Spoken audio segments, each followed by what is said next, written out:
अब देखो, cardiac cycle तो आपको मैंने पढ़ा दिया, इससे जो भी क्वेश्चन आएगा बन जाएगा, चाहे वो इजी हो या टफ हो।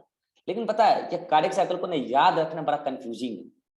अक्सर कंफ्यूज होते देखा है मैंने बच्चों को कि सर कहाँ से स्टार्ट करें कहाँ खत्म करें। भाई सिंपल है यार, देखो मैंने जैसे बताया ना, अगर ऐसे आज के डेट में आज ही शाम तक इसको 3-4 बार मन में सोच लोगे ना, याद हो जाएगा। और ऐसे ही याद रख लेना, सिंपल सा स्टेप है भाई साहब। देखो मैंने क्या बोला, एवी नोट से स्टार्ट करना, एवी नोट से इम्पल्स आया, मैं पूरा हवा में रिपीट कर रहा हूँ। एवी नोट से इम्पल्स आया, इम्पल्स आया पहले वेंट्रिकल की दीवार को, आइसोवोल्यूमेट्रिक कॉन्ट्रैक्शन हुआ, इससे बिना वॉल्यूम चेंज किए वेंट्रिकल का प्रेशर बढ़ गया, इससे ट्राइकस्पिड बैकस्पिड वॉल्व बंद हुआ, लब साउंड आया, फिर कॉन्ट्रैक्शन कंटिन्यू रहा, नॉर्मल कॉन्ट्रैक्शन हुआ, वॉल्यूम घटा, वेंट्रिकल का प्रेशर बढ़ा, ये प्रेशर बढ़ा, कस्पिड वॉल्व के बैकफ्लो को कोशिश तो किया लेकिन हुआ नहीं क्योंकि वो क्वाड्रिटेंडिन से जुड़ा हुआ है। तो ये प्रेशर सेमिलुनर वॉल्व पे लगा और वो उसको ओटा की तरफ खोल दिया। अब राइट वेंट्रिकल से डीऑक्सीजनेटेड ब्लड पल्मोनरी ओटा में गया और लेफ्ट वेंट्रिकल से ऑक्सीजनेटेड ब्लड सिस्टमिक ओटा में गया। इसके जाने से उसका प्रेशर घटा, लेकिन इतना प्रेशर नहीं घटा कि ब्लड बैकफ्लो हो जाए। अब इंपल्स आना बंद हो गया, 0.3 सेकंड खत्म हो गया। अब इंपल्स आना बंद हो गया तो रीपोलराइजेशन स्टार्ट हुआ और वेंट्रिकल डायस्टोल स्टार्ट हुआ। तो स्टार्ट जब जैसे हुआ तो आइसोवोल्यूमेट्रिक रिलैक्सेशन हुआ, जैसे ही आइसोवोल्यूमेट्रिक रिलैक्सेशन हुआ ब्लड प्रेशर उसके अंदर घट गया विदाउट वॉल्यूम चेंज किए। अब ब्लड बैकफ्लो की कोशिश किया, जैसे ब्लड बैकफ्लो की कोशिश किया अओर्टा से वेंट्रिकल की तरफ तो दोनों सेमिल्यूनर वॉल बंद हो गए और साउंड आया सेकेंड साउंड डब। तो अब क्या हुआ कि वेंट्रिकल के नीचे से तो दीवार बंद हो गया, अब नॉर्मल रिलैक्सेशन हुआ, वॉल्यूम और बढ़ा, प्रेशर और घटा। इस प्रेशर का घटने की वजह से कस्पिड वॉल्व खुल गया। जैसे ही खुला, जो कि वेंट्रिकुलर डायस्टोल स्टार्ट हो रहा है, जैसे ही खुला ट्रैक बाद 70% ब्लड गिर गया एट्रिया का रैपिड इनफ्लो और इस समय हार्ट साउंड थर्ड आया। And this is the passive process of ventricular diastole, कोई एनर्जी नहीं लगाना पड़ा है, प्रेशर डिफरेंस से खुल गया है कस्पिड वॉल्व। अब 70% वेंट्रिकुलर डायस्टोल चल ही रहा है, अभी वेंट्रिकुलर डायस्टोल चल रहा है। अब जब वेंट्रिकुलर 70% रैपिड इनफ्लो खत्म हो गया तो जो एट्रिया में जिस रेट से ब्लड आ रहा था पल्मोनरी वेन और वेना कावा से, उसी रेट से वो ब्लड वेंट्रिकल में भी गिर रहा है। फोर्थ हर्ट साउंड आया, ये झरने जैसा है, पहले वाला बाल्टी जैसा था, अब ये झरने जैसा आ रहा है। अब ये प्रोसेस भी पैसिव है क्योंकि ये ब्लड फ्लो प्रेशर के डिफरेंस से आया, दिस इज कॉल्ड डायस्टेसिस। अब ये पूरा ड्यूरेशन ज्वाइंट डायस्टोल है क्योंकि इस समय वेंट्रिकल भी बढ़ रहा है और एट्रिया भी बढ़ रहा है। अब क्या हुआ, तब तक इंपल्स आ गया एट्रिया की दीवार को ऐसे नोट से, और वो इंपल्स देखो यहीं से कहानी स्टार्ट हुआ था एक्चुअल में, यहीं से कहानी एक्चुअल में स्टार्ट हुआ था, लेकिन मैंने पढ़ाया वेंट्रिकुलर सिस्टोल से, ठीक है। तो एट्रिया की दीवार को इंपल्स आ गया, वेंट्रिकुलर सॉरी एट्रियल सिस्टोल हो गया तो 25% ब्लड था वो भी नीचे आ गया। ये एक्टिव प्रोसेस है क्योंकि डीपोलराइजेशन में आपको पता है ना एटीपी खर्चा होगा, अरे इंपल्स बनाने के चक्कर में, ठीक है। तो पूरा प्रोसेस साइनेप्स वगैरह वो सब होता है वहां पे, ठीक है। मसल कॉन्ट्रैक्शन वगैरह होगा तो ये एक्टिव प्रोसेस, क्योंकि सिस्टोल इज एक्टिव प्रोसेस, तो मसल को कार्डियक मसल को कॉन्ट्रैक्ट कराया जा रहा है, ठीक है। Atrial systole is active process. तो ये 25% ब्लड एक्टिवली आ गया कहाँ, एट्रिया से वेंट्रिकल में, तो एट्रियल सिस्टोल खत्म हो गया तो हो गया। अभी ज्वाइंट डायस्टोल में तो एट्रियल डायस्टोल भी पढ़ा दिया। अब इसके बाद पूरा का पूरा एट्रियल डायस्टोल भी ज्वाइंट डायस्टोल का पार्ट नहीं है। उसके बाद क्या होगा कि वेंट्रिकल में ब्लड आया, फिर रैपिड मतलब कि बैकफ्लो की कोशिश करेगा, कस्पिड वॉल्व बंद हो जाएगा, अब एट्रिया बढ़ता रहेगा, एट्रियल डायस्टोल कंटिन्यू रहेगा, फिर से वेंट्रिकुलर सिस्टोल चालू हो जाएगा। सिंपल है। अब क्या है कि नीट में एग्जाम में क्वेश्चन बनाने वक्त आपको कई बार सीक्वेंस पूछा जाता है कि पहले कौन और बाद में कौन, और इसमें मैंने बच्चों को अक्सर कंफ्यूज होते देखा है। तो देखो आप गांठ बांध लो, मुझे बताओ ऐसे नोड एवी नोड में बड़ा भाई कौन है छोटा भाई कौन है, किसका चलता है? ऐसे नोड बड़ा भाई और एवी नोड छोटा भाई। और चलना मतलब बोलना मतलब क्या, इंपल्स भेजना, ठीक है। तो सुने ध्यान से, सीक्वेंस क्या है, पहले बड़ा भाई बोलेगा ऐसे नोड, फिर छोटा भाई बोलेगा एवी नोड, और फिर दोनों भाई चुप हो जाएंगे। तो सुनना ध्यान से, अब मुझे बताओ जब ऐसे नोड बोलेगा तो क्या होगा, एट्रियल सिस्टोल, यस और no, atrial systole.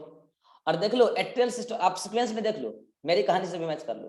Atrial systole 25% blood नीचे आया, नीचे आया, कस्पिड वॉल्व बंद बैकफ्लो के टाइप में, और वेंट्रिकुलर सिस्टोल स्टार्ट, हेलो, यानी कि फिर छोटा भाई बोलेगा, क्योंकि 0.1 सेकंड तक ये चला ना, तो 0.1 सेकंड में मैसेज एवी नोड से आ गया किसको, वेंट्रिकल को, तो फिर वेंट्रिकुलर सिस्टोल।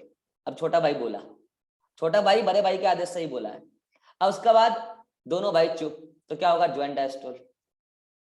यही है sequence, atrial systole, ventricular systole, joint diastole, again atrial systole, ventricular systole, joint diastole, again atrial systole. तो ये सीक्वेंस आपको कैसे याद रहेगा? पहले बड़ा भाई बोलेगा, फिर छोटा भाई बोलेगा, फिर दोनों भाई चुप हो जाएंगे, और कभी भी दोनों भाई एक साथ नहीं बोलेंगे, मतलब कभी भी ज्वाइंट सिस्टोल नहीं होगा। ये सीक्वेंस याद रखना कितना आसान है। और एक बात, कभी भी साउंड जो आता है हार्ट के वॉल्व से, दरवाजे के बंद होने से आता है, दरवाजे के खुलने से कभी साउंड नहीं आता है। दरवाजे को जोर से बंद करोगे तो साउंड आता है। और जो पहला साउंड है वो है लब, और दूसरा साउंड है डब। क्यों है पहला साउंड लब? क्योंकि आप देख लो ना कि अगर एट्रियल सिस्टोल हुआ है तो एट्रियल सिस्टोल में तो ये ट्राइकस्पिड बाइकस्पिड वॉल्व खुला है, खुलने में कोई आवाज नहीं आता है। और जब वेंट्रिकुलर सिस्टोल होगा तो उस टाइम भी ये वेंट्रिकुलर सिस्टोल के समय कस्पिड वॉल्व खुला हुआ है। लेकिन जैसे ही ज्वाइंट डायस्टोल में कहानी स्टार्ट होगी तो वेंट्रिकुलर डायस्टोल से कहानी स्टार्ट होगी। तो अगर हम इसमें भी पूछें कि ज्वाइंट डायस्टोल में पहले क्या, तो क्या बोलोगे? जल्दी बोलो, वेंट्रिकुलर डायस्टोल। अरे पहले वेंट्रिकुलर डायस्टोल, रैपिड इनफ्लो, उसके बाद ना उसके बाद एट्रियल डायस्टोल। तो देखो पहला साउंड यहीं पे आ जाएगा, पहला साउंड यहीं पे आ जाएगा इसके स्टार्टिंग में, वेंट्रिकुलर डायस्टोल के, सॉरी एक मिनट रुको, वेंट्रिकुलर सिस्टोल के स्टार्टिंग में। क्यों? क्योंकि यहाँ पे जैसे वेंट्रिकुलर सिस्टोल स्टार्ट होगा तो वो कस्पिड वॉल्व बंद होगा, तो वहां पे तो आ जाएगा फर्स्ट साउंड। और वेंट्रिकुलर डायस्टोल जब स्टार्ट होगा तो सेमिलुएंट वर्ब होगा, यहाँ पे सेकंड साउंड, लब और डब। इन जनरल आपको लब डब ही पूछा जाता है। और थर्ड और फोर्थ कहाँ आएगा वो भी मैंने बता दिया। रैपिड इनफ्लो में आएगा, बोला बताओ रैपिड इनफ्लो में कौन आएगा? वो वेंट्रिकुलर डायस्टोल का ही पार्ट है रैपिड इनफ्लो, उसमें आएगा हर्ट साउंड थर्ड। और वेंट्रिकुलर डायस्टोल का ही पार्ट है कौन? डायस्टेसिस, उसी में कौन आएगा? Heart sound four. सिंपल है। अब नोट्स में इस पूरी कहानी को इतना लॉन्ग करके मैंने लिखाया है कि कुछ भी छूटे नहीं। आप देख लो, मैं इसमें एक एक लाइन रीड करके तो बताने से रहा, आपका काम है एक एक लाइन को पढ़ लेना, और जहां भी समस्या है घेर के मेरे से पूछ लेना। देख लो ये सब मैंने बता रखा है, बस आप देख तो लेना गौर से, सब मैंने पढ़ा रखा है। ये देखो देसी कंसेप्ट, बड़ा भाई छोटा भाई सब बता रखा है, जो बताया वही लिखा है यहाँ पे। एट्रियल डायस्टोल का समय क्या होगा वो यहाँ लिख रखा है, एट्रियल सिस्टोल के समय क्या होगा वो यहाँ लिख रखा है, वेंट्रिकुलर डायस्टोल के समय क्या होगा वो यहाँ लिख रखा है। देख लो पूरी बात। फिर वेंट्रिकुलर सिस्टोल के समय क्या होगा वो यहाँ लिख, सारा कुछ पढ़ा दिया है। अब स्टेप्स सीक्वेंस में जहां से मैंने पढ़ाया है, मैंने पढ़ाया वेंट्रिकुलर सिस्टोल से, वो पूरा स्टेप्स डिटेल में लिख रखा है। अच्छा, इसको जब पढ़ोगे तो आपको कहीं कहीं कुछ कमियां दिखाई देगी, गलत नहीं है, मतलब लाइन को कंप्लीट करना चाहिए, तो आप मुझे कंप्लीट करके बताना यहाँ पे क्या ऐड होना चाहिए, अदरवाइज मैं तो बता ही दूंगा शाम को। ठीक है, ये पूरी बात आप पढ़ना, ये पूरी बात पढ़ना। फिर ज्वाइंट डायस्टोल देख लो, उसके बाद ये देसी कंसेप्ट जो भी मैंने सिखाया देख लो, पहले बड़ा भाई बोलेगा, फिर छोटा भाई बोलेगा, फिर दोनों भाई चुप होंगे। ठीक है, atrial systole, ventricular systole, joint diastole, ये सीक्वेंस।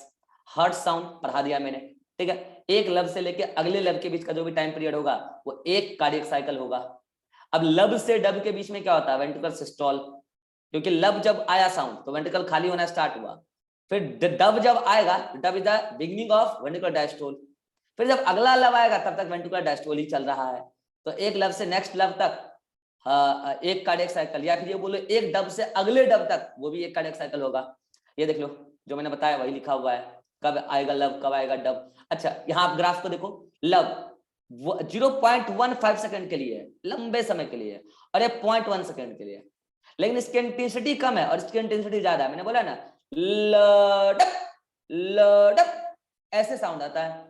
ठीक है, जो कि स्टेथोस्कोप से सुना जा सकता है। सारा कुछ मैंने पढ़ा दिया है।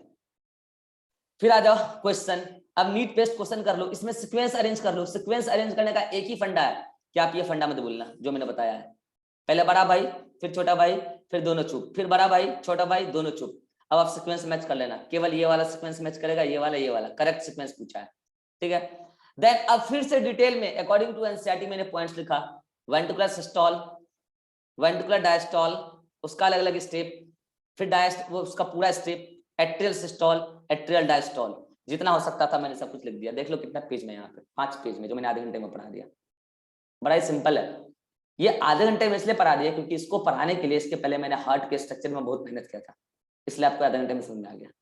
अब इसमें एक चक्कर है, जब आप एनसीईआरटी पढ़ेंगे ना तो आपको एट्रियल सिस्टोल में 30% ब्लड लिखा मिलेगा। पढ़े हो कभी एनसीईआरटी?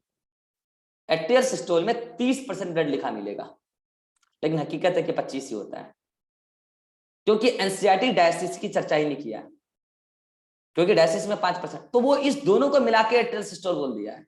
हकीकत है कि 25-5 होता है, लेकिन आप अगर नीट में एट्रियल डायस्टोल 30% आ जाए, 25 ऑप्शन में नहीं है 30 है, आप 30 ही मारना। 30 ऑप्शन में नहीं है 25 है, तब 25 मारना, क्योंकि तब रियलिटी में आंसर वही जाएगा।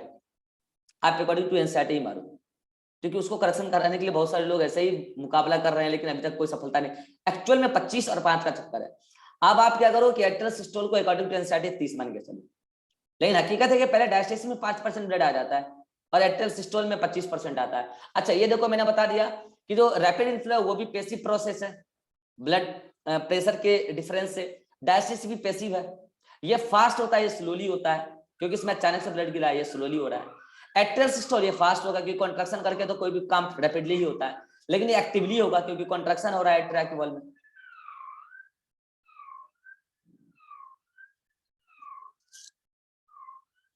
ठीक है, तो ये सारी बातें आप पढ़ लेना। अच्छा इसमें एक चीज गलत लिखा है, ये जो S3 और S क्या हुआ,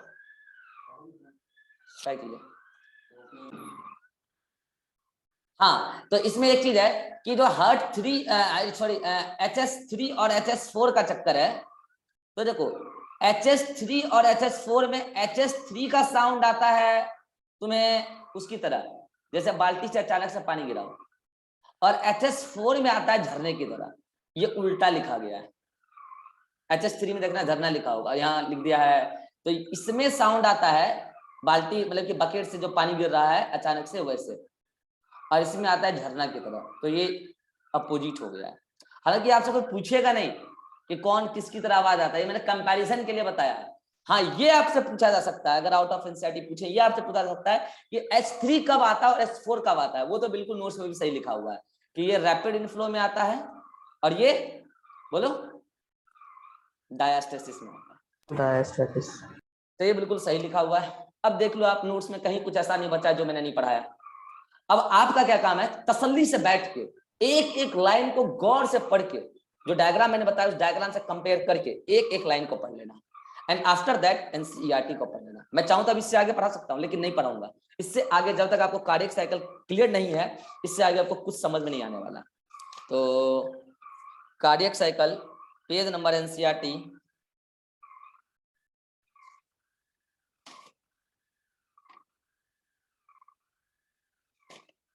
आज आप क्या करना, NCERT page number page number 283 पर 18.3.1 से लेकर शुरू करना और बताना कहां तक पढ़ लेना। पेज नंबर 285 पर यहां पर हेडिंग नंबर 18.3.3 के ऊपर तक यहां तक पढ़ लेना, ठीक है। देन मिलते हैं नेक्स्ट क्लास में। ये चैप्टर ऑलमोस्ट खत्म है, बस मुझे बताना है ईसीजी और मुझे बताना है डिसऑर्डर एंड देन ब्लड, ठीक है। चलिए मिलते हैं नेक्स्ट क्लास में। यहां तक कोई डाउट है Atiq? No sir. Riva? No sir. Srishti? No sir. Notes का एक एक लाइन पढ़ लेना, क्योंकि मैंने जितना पढ़ाना पढ़ा दिया है। नोट्स नहीं पढ़ोगे, चीजें इसमें सीक्वेंस में मैंने लिख के दिया है, नहीं पढ़ोगे बाद में ग्रिप्स नहीं बनेगा।